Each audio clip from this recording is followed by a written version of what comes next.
রাজধানীর উত্তরায় শেখ হাসিনা সরকারের সময়ে র্যাবের বন্দিশালা পরিদর্শন করেছেন আন্তর্জাতিক অপরাধ ট্রাইব্যুনাল ১-এর ৩ বিচারপতি। ট্রাইব্যুনাল ১-এর চেয়ারম্যান বিচারপতি গোলাম মুর্তুজা মজুমদারের নেতৃত্বে ৩ সদস্যের বিচারিক প্যানেল এই বন্দিশালা ঘুরে দেখেন।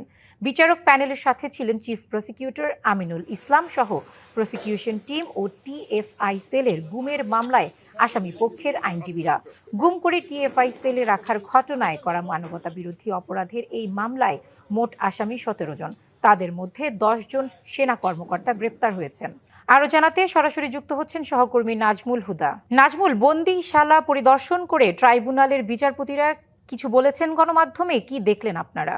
আফসানা, ট্রাইব্যুনালের বিচারপতিরা কিছুক্ষণ আগেই এসেছেন র্যাব ১-এর যেই টাস্কফোর্স ফর ইন্টারোগেশন সেল অর্থাৎ টিএফআই সেল সেটি পরিদর্শন করেছেন। তারা কিছু বলেননি, তবে আমি এখন রয়েছি সেই যেই বন্দিশালা রয়েছে সেই বন্দিশালাতে। আমি একটু দেখাই আপনাদেরকে। আমি নিচতলার যে কক্ষ সেই কক্ষতে এখন প্রবেশ করছি। এখানে একদম সুড়ঙ্গের মতো একটি রাস্তা রয়েছে।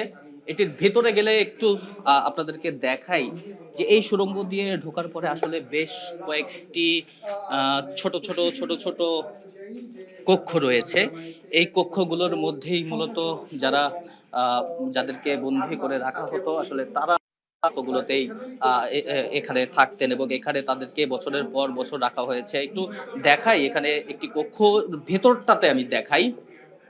আমাদেরকে প্রসিকিউশন টিম তারা এখানে পরিদর্শন করেছেন, করার পর আমাদেরকে জানিয়েছেন যে এই যে কক্ষটি এটি কিন্তু খুবই ছোট একটি কক্ষ। এই কক্ষর মধ্যে আসলে যিনি ভুক্তভোগী তিনি আসলে এই কক্ষের মধ্যে থাকতেন এবং এখানে তিনি শৌচাগারও ব্যবহার করতেন। এই যে এখানে একটি টাইলস করা অংশটি দেখতে পাচ্ছেন, এখানে একটি মগও রয়েছে। এই অংশটাতে মূলত যিনি থাকতেন তিনি শৌচাগার ব্যবহার করতেন এবং পাশাপাশি এখানে একটি কল রয়েছে। কলের যে লাইনটি রয়েছে, কলটি এখন নেই, তবে একটি ট্যাপ রয়েছে। এই লাইন দিয়ে আসলে পানি আসতো এবং এই পানিটি তিনি খাবার কাজে যেমন ব্যবহার করতেন, পাশাপাশি শৌচাগারের জন্য ব্যবহার করতেন এবং একই সাথে এই যে রুমটি দেখছেন এই রুমটিতে থাকতেন।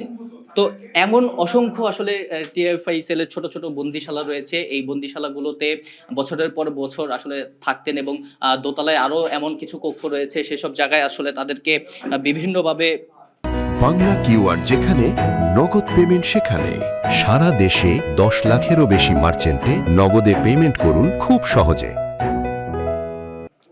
নানাভাবে নির্যাতন টর্চার করা হতো, এই ধরনের কথাগুলো আমাদেরকে আসলে প্রসিকিউশনের পক্ষ থেকে বলা হয়েছে এবং তারা ঘুরে ঘুরে আসলে দেখিয়েছেন। এটি নিচতলার কক্ষ। তো প্রসিকিউশন এখনো আমাদের অফিসিয়ালি আমাদেরকে ব্রিফিং করবেন কিছুক্ষণ পরে চিফ প্রসিকিউটর। তিনি আসলে জানাবেন যে এই র্যাবের যে টিএফআই সেল এখানে কতগুলো আসলে বন্দিশালা রয়েছে এবং কতগুলো বন্দিশালা কি পরিমাণ আসলে ভুক্তভোগী এখানে ছিলেন বছরের পর বছর। তো এই বিষয়গুলো আমাদেরকে জানালে আমরা আসলে পরবর্তী আপডেট জানাতে পারবো। তো সব মিলে যদি বলি একদম ভুতুরে পরিবেশ, এই ভুতুরে পরিবেশে আসলে বছরের পর বছর বিভিন্নভাবে নির্যাতনের শিকার হতেন যারা গুমে ভুক্তভোগী পরিবার ছিলেন। আফসানা। জি, ধন্যবাদ নাজমুল আপনাকে।